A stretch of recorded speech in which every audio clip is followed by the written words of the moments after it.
telling you it's all true. The Joker's dying in there. This is our last chance to show all the other Batman. He's here! You're gonna die! Fight! Over here!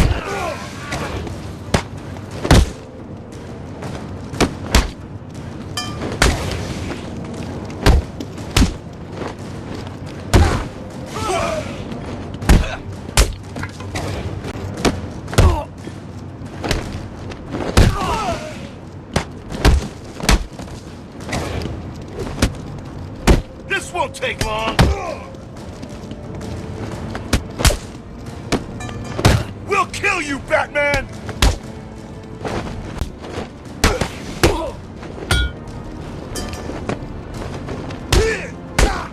We are gonna hurt you!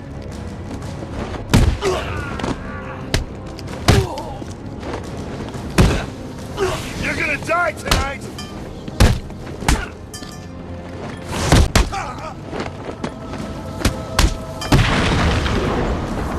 Time to retire!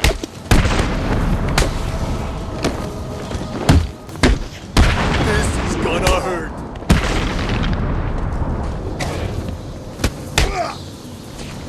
Your face will be dust!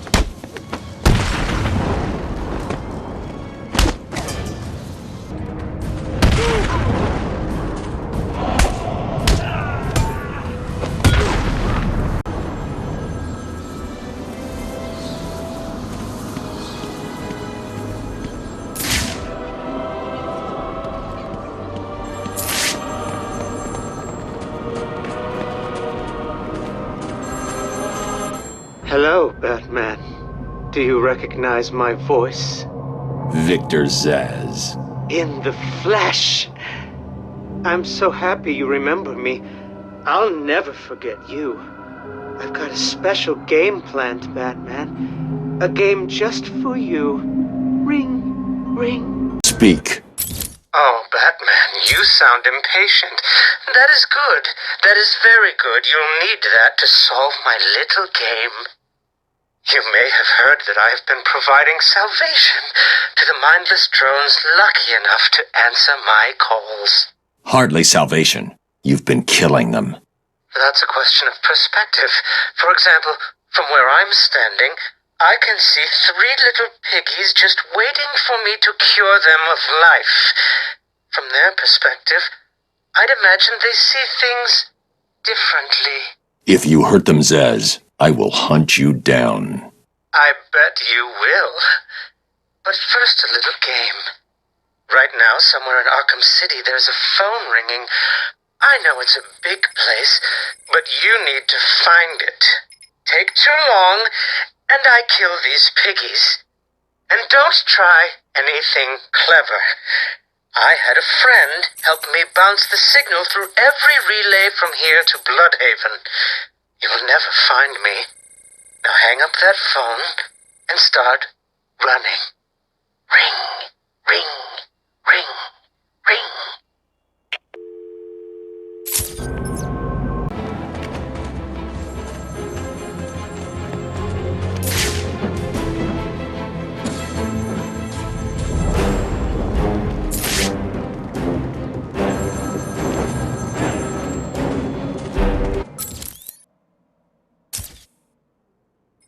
Did I ever tell you about my first kill, Batman?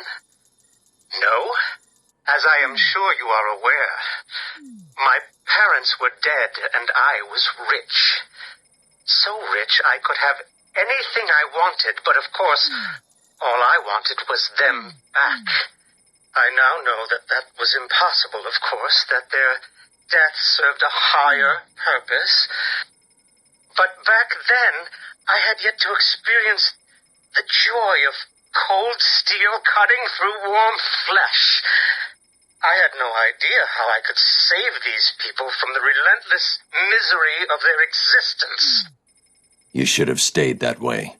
I feel the need to talk, to confess maybe. I was rich and alone, but not for long, of course. I took to gambling, or maybe it took to me. If only I had been good at it. I may not not be where I am today. As my life spiraled out of control, I desperately formed a plan. A plan to win back my parents' money and be happy again. It didn't work, of course. Plans like that never do. But as I stood outside the Iceberg Lounge on that hot summer night, I remember feeling something. Hope, maybe.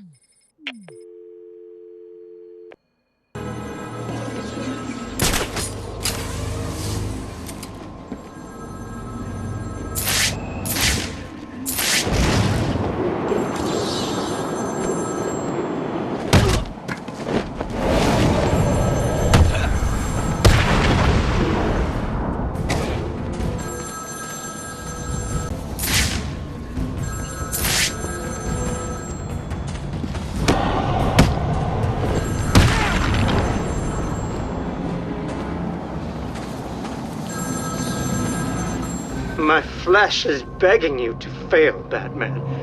Will you? Ring, ring.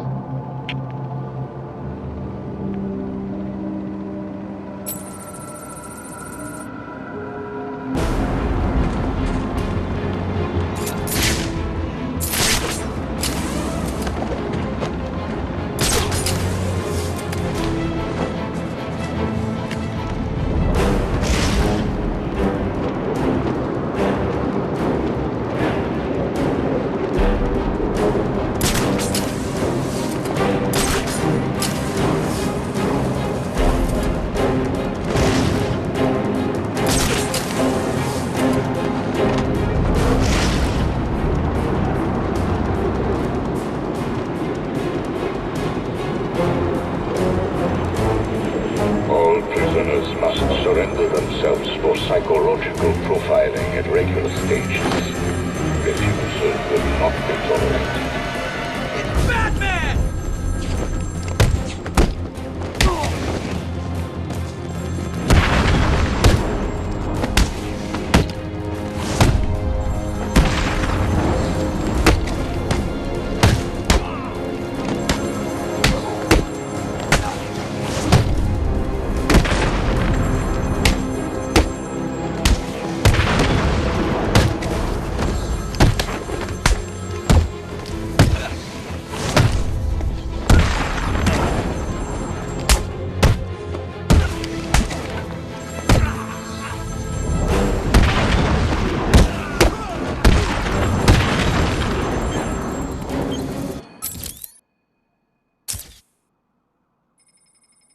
The Iceberg Lounge was crawling with the disgusting flesh of humanity. You could find anything there. If you had the money, of course. At the beginning, I seemed to be winning. The cards all went my way, and I found myself at the owner's table. For some reason, I thought I would win, that he would play fair. I looked around the table. I saw the people I was against. Card sharks, thugs, princes, and the disgusting midget who ran the place. One by one, they all lost or folded. The chips were piling up, and it was just him and me.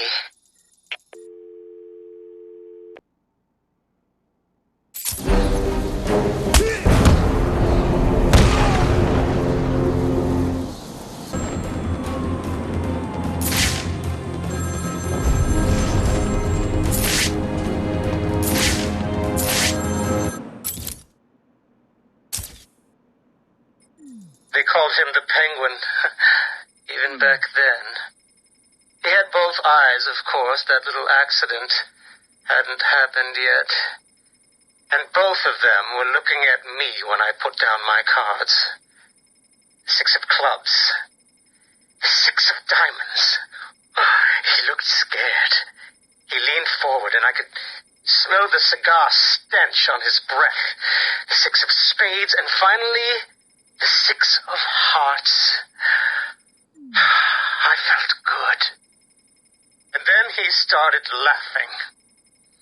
He belched out smoke, and he put his cards down on the table. Card by card, my heart sank. A 3, a 4, a 5, a 6, a damn 7! Straight flush ended me there. I was lost and thrown out into the city to die. Penniless.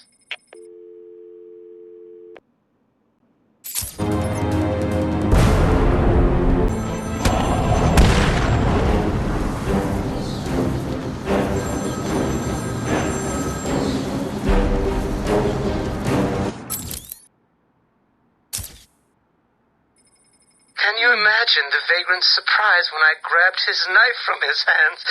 It was instinctive. It was beautiful. In one movement, I sliced out his throat and gave him the gift of salvation. It happened so fast, but I felt every joyous sensation. The blood sprayed over my face, and I saw what little life was left in his eyes leave. But then it was over.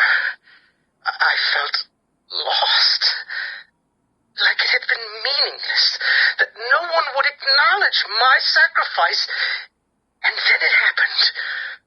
Without realizing what I was doing, I plunged the knife into my forearm and cut deep. It was incredible. I felt my body elevate to a higher place. It had become a temple to my work.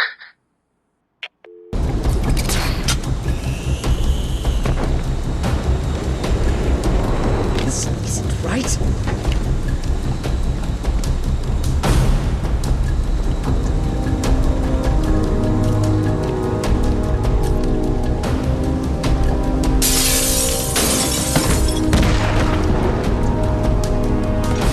This is not over. It cannot be over. My blade will bathe in the crimson rivers of blood that will pour from the holes I cut into your body. You cannot deny me the mark. I need to make the mark. It's all I have left.